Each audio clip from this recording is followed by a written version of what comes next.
My father came a few decades back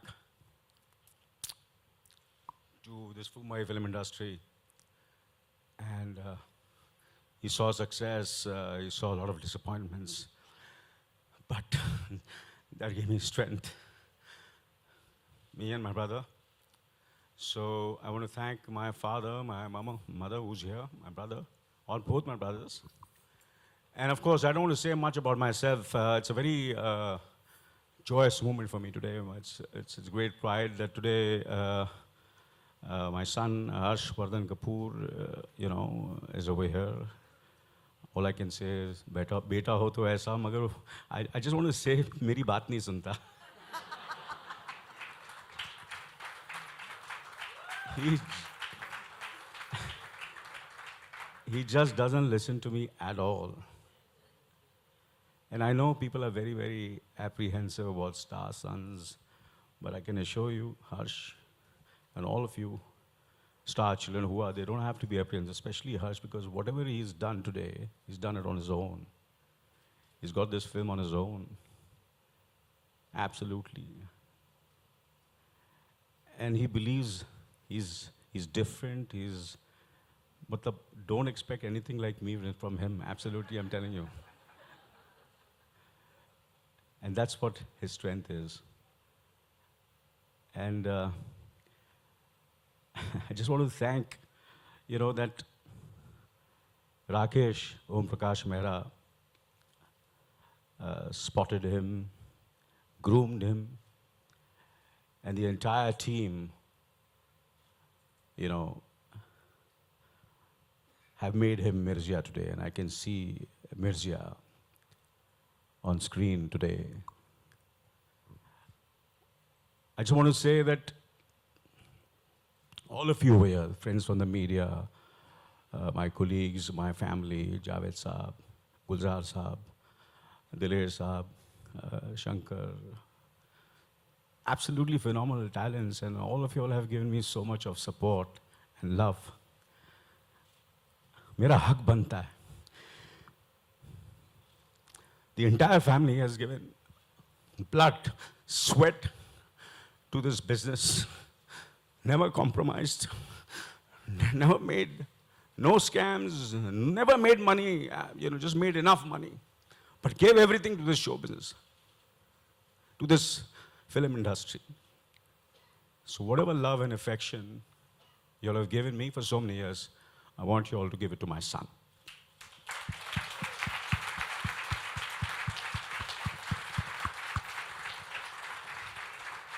Thank you, all of you. Thank you. Thank you. Thank you, Gulzar. Thank you. Thank you very much. Thank you. Thank you. Pallavi Aluwalia, Managing Attorney of Aluwalia Law Offices, a premier boutique law firm based in Dallas with an East Coast office. Practice in areas of corporate, immigration, and family law matters. It's your first choice, second opinion law firm. Call us. Let's talk. Contact us at 972-361-0606. That's 972-361-0606.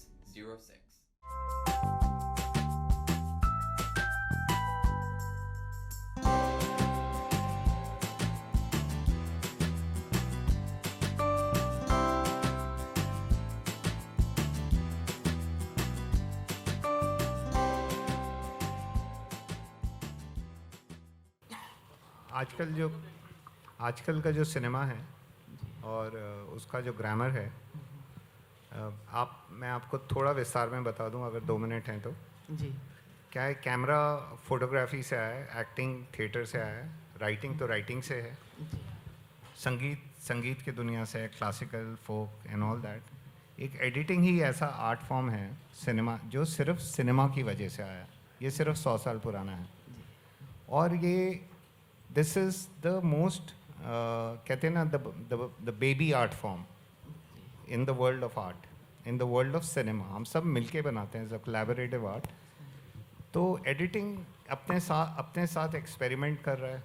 आजकल सब digital हो गया है तो हम story को non linear भी बोल पा रहे हैं.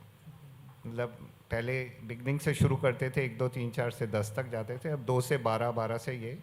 एट द सेम टाइम हम आपके ख्यालों में भी घुस सकते हैं कि बाजे वक्त आप ट्रेन में बैठी हैं बट आपको याद अपने बचपन की आ रही है, तो वी कैन आगे पीछे वो दोनों स्टोरियां चला सकते हैं। तो बहुत सिनेमा के जगत में बहुत ज़्यादा डेवलपमेंट हो रही है। ये सिर्फ 100 साल पुराना आर्ट फॉर्म है, आगे चलेंगे तो अभी वर्चुअल और ये सब ऑगमेंटेड रियलिटी और ये सब आने वाला है। एडिटिंग तो फिर पीछे रह जाएगी।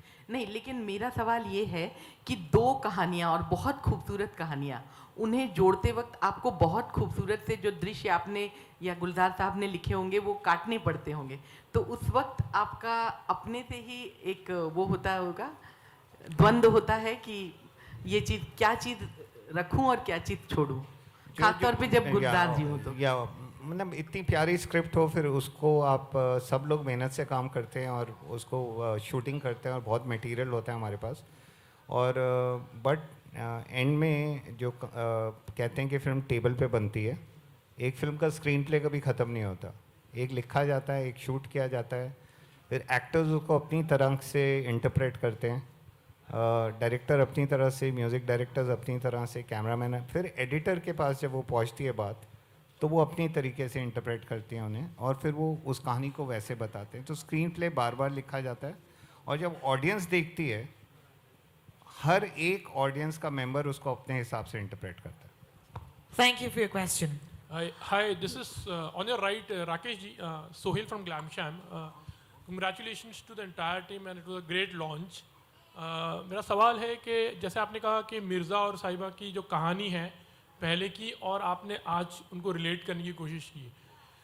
हर्षवर्धन को आपने ऐसे नहीं सोचा कि उनके फिजिक पे थोड़ा वर्क कर दिया जाए, मतलब you know with having some muscles also, that thought had come in your mind? Could you talk? And Harsh also, Harsh से हम पूछना चाहेंगे कि वो अपने डैड की तरह ही, you know, like he also has maintained himself right from Sohail, ji. okay, the character of this film, I think we've got too used to these six packs these days. Number one, no, ये भेड़ चाल जो है. Number two, Mirza's character was not that of a boxer. Neither. So Harsh has given me 18 months. Now hear me out. Since we are talking about prep, 18 months before the shooting. Don't get me wrong. In that he's worked on the role of first the contemporary character, which is Munish in the film. So for them, in their first film, they are actually doing double roles in their first debut films. And that character required a certain physicality, correct? Then after finishing that, we took a 7th-month break because they had to prepare in a different way for another film within a film for another character to be in a different zone altogether. It's not easy, and in your first film. For 6 months, they prepared again. There is something called horse riding and mounted archery. If you study that, when you are a horse rider, you got a very lean and athletic look about you. You don't have a six-pack look about you and all that. So I'm sure when we make a movie about a boxer, we'll satisfy you. Harshvardhan, यहाँ मेरा सवाल आपसे है, जब आपने पहली बार ये script सुनी, आपका रिएक्शन क्या था?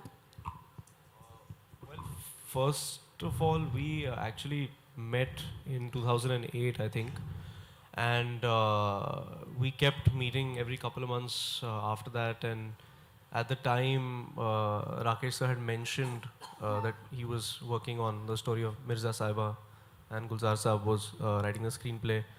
And I was actually still in college at that time. I was 18, 19 years old. I'm 25 now, so this is a conversation that's been going on for a very long time. And then I went back to college after the first interaction with Rakesh sir, and I actually did what I could, try to find whatever I could about the story on the internet.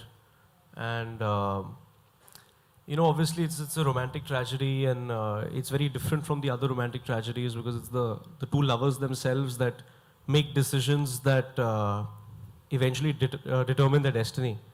You know, so it was very complex, and it was very brief and very vague on social media. So as kind of time went on, we kept reconnecting, and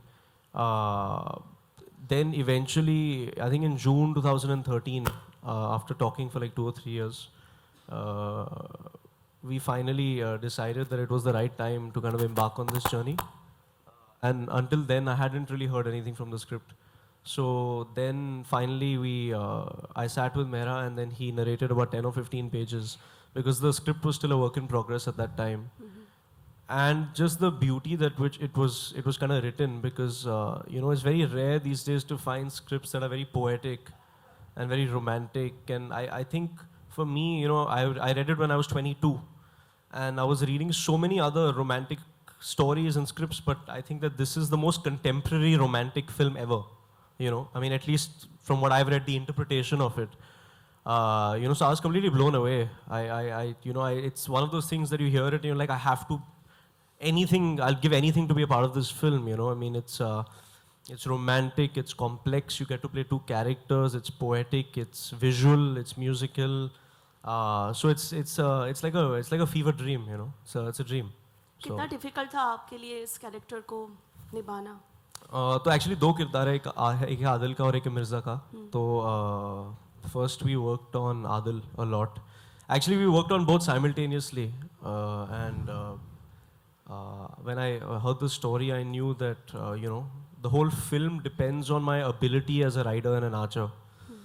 Because Mirza is the best, you know, and I'd never been on a horse.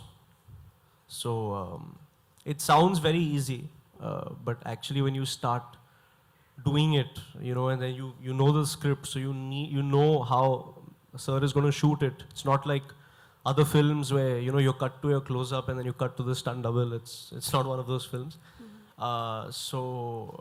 You know, I knew the level that I had to kind of reach to, and I moved away to Delhi for 6 months first, because you know, Bombay doesn't have too many places where you can learn that skill. So I learned the basics there for 6 months, and I had a lot of falls.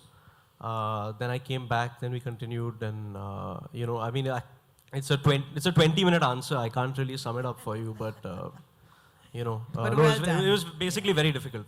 Thank you, Harsh. sum it up. Thank you so much. There's nothing I can do about that, so whatever has to happen will happen. मेरा सवाल गुलजार साहब से है. गुलजार साहब, Okay, we'll take that question. गुलजार साहब के लिए एक सवाल है. गुलजार साहब इधर देखिएगा. On our left. Okay. देख लिया आप. हाँ, गुलजार साहब, आपने धुनों पर बहुत बेहतरीन गाने लिखे हैं. बहुत सारे ऐसे नगमे लिखे हैं जो पहले लिखे गए, बाद में धुन बनाई गई. इसमें मिर्जिया में आपने क्या अनुभव रहे? आपने किस तरह से आपकी रचना प्रक्रिया रही है? मिर्जिया में कहानी ने खुद ही गीत लिखवा लिए मुझसे. जो कहानी थी और जो किरदार थे, जो कैरेक्टर थे, जब उनको बयान कर रहे थे तो उसमें एक फोकलोर की फील थी, एक फोकलोर का अंदाज था. तो वो उस कहानी के साथ अपने आप जब उसकी ज़बान बन जाती है, गीतों की भी, जो कहानी की ज़बान हो. और एक तो ये कि स्क्रिप्ट के साथ बहुत कुछ लिखा गया, और मेरा ख्याल है पहली बार ये मैंने इतना ज़्यादा बोझ उठा के इतने बड़ी उलझन में शंकर को डाल दिया था कि अब इसके ऊपर आप धुन बनाइए, मैं हमेशा आपकी धुन पर लिखता रहा हूँ, अब आप इसका देखें क्या करते हैं. और उनका ये है कि मैं जैसे उस वक्त बात करते हुए भी मैं कहा कि ये भरे हुए हैं पूरे मेलोडी से, इनको ज़रा सा हिला दो तो मेलोडी निकलने लगती है और बाहर आने लगती है. और बस वो उसके बाद मैं ओक सामने रख लेता हूँ जमा करने के लिए, और कहीं कहीं उन्हें ये कि अल्फाज दिए, उन्होंने धुन भी बना ली, वहीं की वहीं बना ली, और उसके आगे की धुन बना ली, उससे अंतरे बना लिए. तो फिर then you have to follow it. It's a two way journey. और वो अगर आपने थोड़ा रियाज किया हो पिछले सालों में तो फिर आप शंकर के साथ काम कर सकते हैं. क्या बात है. शंकर साहब, आपसे शंकर आपसे सवाल है. on your left, Harshvardhan. Shankar आपसे सवाल है. Sorry, could I please बहुत complete the answer? गुलजार साहब से आप काम कर चुके हैं, पहले भी कर किया आपने. नित नए गुलजार, क्या अनुभव रहा आपका काम करने का? मैं ये कहूँगा कि वो हमेशा ही नया गुलजार हैं. हमारे लिए every day is a new experience, every day is a new surprise, and कुछ ना कुछ हम लोग रोज़ सीखते हैं इनसे. तो इट्स बिन मैं क्या बताऊं कि all I can say is हम लोग सब बहुत अपने आप को बहुत लकी समझते हैं कि we are in an era where we are able to work with a maestro like Gulzar साहब.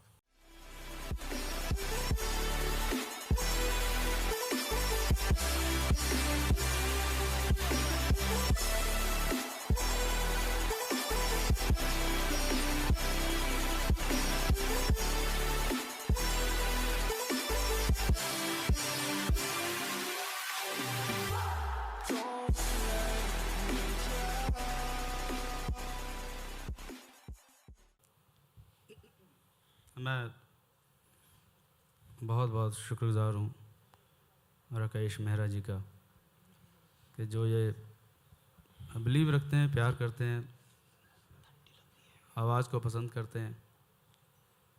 तो काफ़ी सालों से 5-6 सालों से बहुत ही आराम से बैठा हुआ था, अपने शोज़ कर रहा था, म्यूज़िक काम करता हूँ, सालों साल बिज़ी हैं. पर फिल्मों में आप खुद ही जानते कोई गाना नहीं आ रहा था, ना ही मैं गा पा रहा था, क्योंकि जिस तरीके का माहौल चल रहा था उससे मुझे कुछ समझ नहीं आती थी कि किस तरीके का ये दौर शुरू हो गया है, कैसे गाने शुरू हो गए हैं. तो जब मुझे बुलाया गया मिर्ज़ा के लिए और मैं मुंबई आया, और मुंबई आकर स्टूडियो में शंकर एहसान लोई साहब, गुलजार साहब बैठे हुए थे और पहुंचा जी, हाँ जी मुझे क्या गाना है. तो मुझे शंकर जी ने कहा कि आपने स्टोरी को, ये एक हो रही है और आपने स्टोरी लाहौरों की बस्ती है, इस तरह आपने बताना है स्टोरी को. तो मैं 15-20 मिनट बहुत ही सोच में पड़ गया कि मैं किस तरह बोलूं, क्योंकि मेरी आवाज़ जो है वो गाने के लिए तो है, लेकिन उतनी अच्छी नहीं है जैसे ओम पुरी साहब, गुलजार साहब की आवाज़ है. लगता है कि फ़रिश्ते बोल रहे हैं, बहुत कमाल. तो मुझे लगा कि मैं नहीं बोल पाऊँगा. और फिर मैं सोचा कि अब थोड़ी देर और बिताया, तो इन्होंने कहा कि अच्छा ये आप फिर साईं जहूर जी की बहुत बहुत अच्छी आवाज़ जो शुरुआत वो करते हैं मिर्ज़ा में, बहुत बहुत सूफ़ी फ़कीर हैं, बहुत अच्छा नाम है उनका सूफ़ी में, तो उनकी आवाज़ सुनाई. फिर कहा कि इसमें आप ये 2 लाइनें ऐसे ऐसे आप गा दीजिए, वादियाँ दूदियाँ कोहरे की. तो वो मुझे बहुत अच्छी लगी. तब मैंने रिदम वगैरह बिल्कुल नहीं सुनी थी कि कैसी रिदम में क्या है, और वो मैंने गाना गाया. फिर जब मैं वहाँ से निकलने लगा तो मुझे लगा, मेरे दिल से एक आवाज़ आई कि मिर्ज़ा अगर हो तो वो कैसा हो, कैसी उसकी पहचान कैसी होनी चाहिए, किस तरह उसे बुलाया जा सकता है. तो मैंने फिर गुजारिश की गुलजार साहब को, राकेश जी को, शंकर जी को कि मैं एक लाइन मिर्ज़ा साहब अगर गाना चाहता हूँ तो अगर आप बोलें तो बहुत बड़ी दरिया दिली है, क्योंकि इतने बड़े कलाकार हैं, उनके सामने कुछ कहना बहुत छोटी बात हो जाती है. और उन्होंने कहा जी ठीक है आप कीजिए. तब रब जानता है कि मुझे लगता है कि ये हर्षवर्धन जी, श्यामी जी, इनकी तकदीरों की वजह से ये सारे हम लोग जुड़े हैं, और इनकी तकदीरों की वजह से एक इतना बड़ा काम है. क्योंकि मिर्ज़ा साहिबा जी मिर्ज़ा साहिबा बहुत छोटा सा टॉपिक नहीं है, बहुत हम भी बचपन से सुनते हैं यहाँ पे आप सब ने, लेकिन इसे बोलना, इसे कहना और इसे गाना अगर रब की मेहर हो तभी हो सकता है. कि ये बहुत बड़े और सच्चे आशिक हुए हैं, हीर रांझा, सोनी महिवाल, तो इनके ऊपर गाना. तो फिर इन्होंने कहा कि ठीक है आप गाइए. तो फिर एक ही बार में माइक के सामने मैं खड़ा हुआ, और जो मेरे दिल से आवाज़ आई बिना सोचे समझे, ओ मिर्ज़ा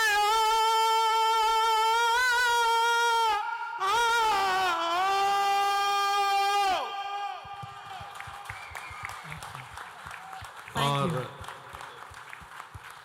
उस चीज को 4 चांद लगा दिए शंकर एहसान जी की टीम ने. गुलजार साहब के बोल हैं और राकेश जी के.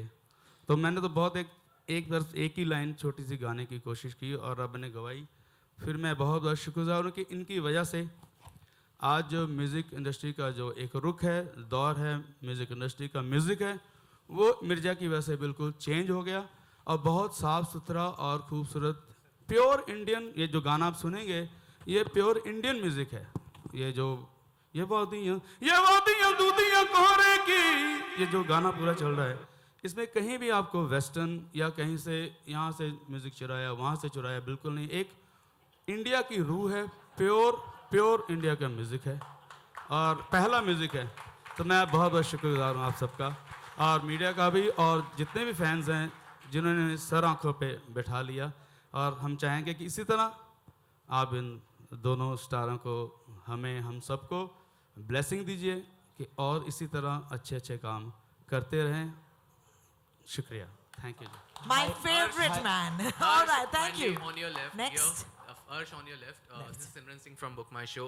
First of all, congratulations to you and your team for the fantastic, mind-blowing film. Thank you very much. My question to you is, your dad just said that you are very different from him. So how much do you agree on that? Is it true that you are different from him, or what do you want to say about it? I don't think I'm the best person to decide that. You know, it's very difficult to have an opinion about yourself. But I think the only way you can define, I mean, at least in my situation, is define my own personality is by the characters I decide to take up.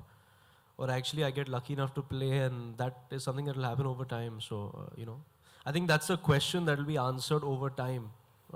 You know, if as and when people get to see my films and stuff like that. Hi Harsh and Gulzar Sayami, Saab. over here straight. Gulzar Saab, straight towards straight. My over here. My question to you is, you know, stars like Amir Khan, Amitabh Bachchan, Salman Khan have tweeted about your film, the trailer of your film. So how do you feel when stars speak about the film, and how much do you think that helps the film in building up the hype around the film? Both of you. I think at the end of the day, it just comes down to how honest and good the film is, you know, to be honest. And I mean, there's so many incredible people working on this film. I mean, it's only my first film. I'm an unknown, but there are so many incredible people working on this film, and I think it's because of that, you know. So we're extremely thankful and that they've liked whatever they've seen so far from the film, and then I hope they like the film when they see it. But it's a huge blessing, and it definitely does help, you know, and very grateful for it. गुलजार साहब, प्रशांत Pandey, ETV Hindi और उर्दू की जानिब से, जिस तरह से हम देख रहे हैं कि एक लोक कथा, उसमें लोक संगीत और गीत सब कुछ नज़र आ रहा है, एक ऑब्जर्वर के तौर पे कैसे देख रहे हैं कि एक फोक जो है वो अब ग्लोबल हो चला है और बहुत ही रीच उसकी बढ़ रही है, ये जो तब्दीली आई है संगीत में या गीतों में, उसे आप एक ऑब्जर्वर के तौर पे कैसे देखते हैं? मैं समझा नहीं कि उसमें तब्दीली क्या आई। जो आजकल फोक ग्लोबल हो चला है, उसे आप कैसे देख रहे हैं? लोगों तक पहुंच रहा है फोक गीत संगीत? नहीं, देखिए, फोक की तो एक ट्रेडिशन है, वो किसी का लिखा हुआ नहीं है, लेकिन फोक की साउंड्स और फोक का स्टाइल और फोक जिस तरह से स्पॉन्टेनियस होता है, उसमें खूबी यही है कि आप हर दफ़ा अपने दौर का, अपने वक्त का नमक लगाकर उसे दोबारा पेश करते हैं। और यही काम शंकर जी ने और शंकर एहसान लॉय तीनों ने किया है कि उसकी साउंड्स मॉडर्न हैं, उसकी साउंड्स आज की हैं, उनका स्टाइल भी आज का है, उसके बावजूद आपके दौर का लगता है, बावजूद ये कि कहाँ से एको करता हुआ वो फोक आपके पास आ रहा है। फोक की खूबसूरती ये है, भाटियाली आप जहाँ जहाँ गाते रहेंगे, जिस दरिया में भी गाते रहेंगे, साउथ में गाएंगे तब भी वही होगा, बंगाल में गाएंगे तब भी हो, लेकिन दोनों जगहों का की अपनी हवा, उसकी हवा का नमक, उसकी हवा का जो जायका है वो उसमें शामिल हो जाता है। और यही खूबी है फोक की कि वो हर जगह अपने आप को लोगों के साथ अडेप्ट कर लेता है। My question to Gulzar Saab and Rakesh is, how has tragedy influenced the greatest of love stories and turned them into epics, whether it's Romeo and Juliet, Heer Ranjha, and now it's Mirtia, and many more. But do you think tragedy has influenced to make love stories kind of, you know... Great. Great, yeah. Great. मुझसे पूछ रहे हैं आप या राकेश जी से? Yeah, both of you, I mean. नहीं, दोनों कैसे जवाब देंगे? Okay, then you please, as the screenplay writer, yeah, you. One at a time. अच्छा, क्या सवाल? Question, please. Has tragedies influenced the greatest of love stories, whether it is Romeo and So Juliet? when it's a happy ending, नहीं, it's not so much fun for our friend. वो Yeah. सिर्फ यही है कि ये सवाल कई तरह से पूछा जाता है, जो मुझसे भी पूछे गए कि ट्रेजेडीज क्यों है, सारी ट्रेजिक क्यों है वो जो लव स्टोरीज हैं, और या वही क्यों बनाई जाती हैं जो ट्रेजिक। उसकी वजह सिर्फ ये है कि वो उदासी बहुत देर तक सुलगती है, खुशी उतनी देर तक सुलगती नहीं है। खुशी फुलझड़ी की तरह जलती है, खुशी फुलझड़ी की तरह जलती है और ख़त्म भी हो जाती है, उसकी रौनक भी उतनी ही देर रहती है। लेकिन अगरबत्ती अगर जलाएं तो उसकी खुशबू देखिए कब तक रहती है और सुलगती रहेगी, वो सुलगती रहेगी। That's the difference between a happy ending and a sad ending. और क्या बात है। ये कहानी का जवाब का एक रुख था, मेरा ख्याल है दूसरे रुख के पूछ लीजिए, जवाब देने की ज़रूरत तो नहीं मैं समझता। और वरना ये कि जहाँ हैप्पी एंडिंग में ये भी हुआ कि और उसके बाद आप कहानी में लिखेंगे कि अच्छा फिर उनके 3 बच्चे हुए, फिर क्या करेंगे आप, है ना। लैला मजनू की कहानी ले लीजिए, क्या और फिर 3 बच्चे हुए और उसमें से एक तो ऊँटों का व्यापार करने लगे, एक भाग गया घर से, तो ये लॉस द इंटायर थिंग है ना। वो लैला मजनू की कहानी कहिए ना आगे, उसका एंड बदल के देखिए तो यही होगा। और ये तीसरा आदमी दुकान पर बैठता है, तो work out a story and you will know it for yourself कि वो बस अब आप समझ गए कि जो All right, ladies and gentlemen, I'm Harsh so sorry. Sayami, I'm so हाँ, sorry. नहीं, वाकई last Given all the time we have. Okay. Last question Gulzar ji से करना था। Ma'am, I'm so sorry. We've actually run out of time. और बहुत भूख लग रही है हम सबको। जी बस एक सवाल गुलजार जी से करना था। गुलजार जी, यहाँ जितने लोग बैठे हैं हम सभी लिखने पढ़ने से जुड़े हुए लोग हैं और हम प्राउडली बोल सकते हैं कि हम उस देश में लिखते हैं जहाँ गुलजार साहब की लेखनी है। बहुत बहुत शुक्रिया। मैं आपसे सिर्फ एक सवाल पूछना चाहती हूँ जो आप हम लोगों को गाइड कर सके कि आपकी जो रचनाएं हैं वो बहुत ही सादगी में बड़ी बातें बोल जाती हैं, तो क्या आपको ऐसा लगता है कि भाषा से ज़्यादा भाव की ज़रूरत होती है लिखने के लिए? देखिए, इसमें एक सवाल के अंदर एक सवाल ये है कि बड़ी बात है और सादा ज़बान, दो सवाल में 2 हिस्से हैं कि बड़ी सादा ज़बान और बड़ी बात। सादा ज़बान सिर्फ मैं ये डिफेंड कर सकता हूँ खुद को और कह सकता हूँ कि जो बोलचाल की ज़बान है, जिस ज़बान में मैं आपसे बात कर रहा हूँ, कोशिश होती है कि मैं उसी ज़बान में कहूँ जो आप तक पहुँच जाए। और मुझे कोई थ्योरम नहीं बनानी है, कोई स्कॉलरली उसके कि कोई PhD करना है तो मैं बड़े बड़े अल्फाज इस्तेमाल करूँ। कोशिश यह है कि जिस ज़बान में फ़िल्म लिखी जाती, जिस ज़बान में किरदार बोलते हैं, कैरेक्टर्स बोलते हैं, उसी ज़बान में बात की जाए जैसे इस फिल्म के भी है। और ये कि जो ज़बान कम्युनिकेट करती है वो सादा से सादा ज़बान में वो ज़बान है जो हम आपस में बोल चाल में इस्तेमाल करते हैं, इसलिए ज़बान वही रहती है ना। बड़ी बात जो है वो बड़ी बात आपका अंदाज़ा है, मैं बड़ी सोच के नहीं लिखता उसे कि ये बहुत बड़ी बात कह रहा हूँ। मैं जो बात एक्सपीरियंस है या जो जिस एक्सपीरियंस से गुज़रता हूँ उसे बड़ी ईमानदारी के साथ वही कहने की कोशिश करता हूँ जो महसूस करता हूँ। अब वो बड़ी है या देर तक रहने वाली है ये तो वक्त बताता है, तो वक्त के साथ ही वक्त इज़ द बेस्ट टेस्ट। तो बस उतनी सी बात है, वो बड़ी है तो शायद आपको बहुत बड़ी लगी हो, अब किसी को बिल्कुल अच्छी ना लगी हो, ये भी होता है।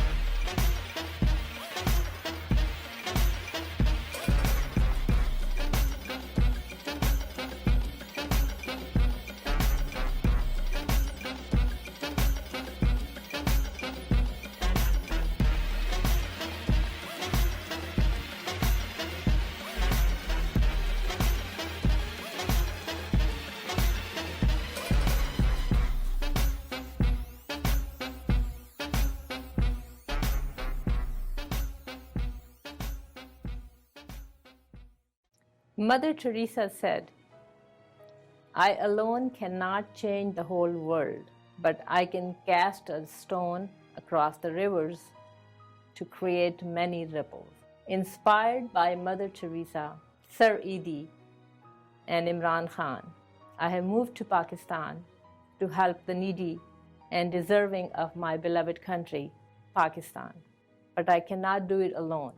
I need you to join hands with me in this worthy cause and make a difference in the lives of those who cannot help themselves, to save the children, to empower the women, and to help disabled, so they can earn a respectable living and provide for themselves and their families. Just $10 can make a huge difference. Please log on to hhcsonline.org and click donate. For more information, you can email anjum@hhcsonline.org. I assure you that your $10 will be spent on needy. Your $10 will change lives. So please help. Thank you.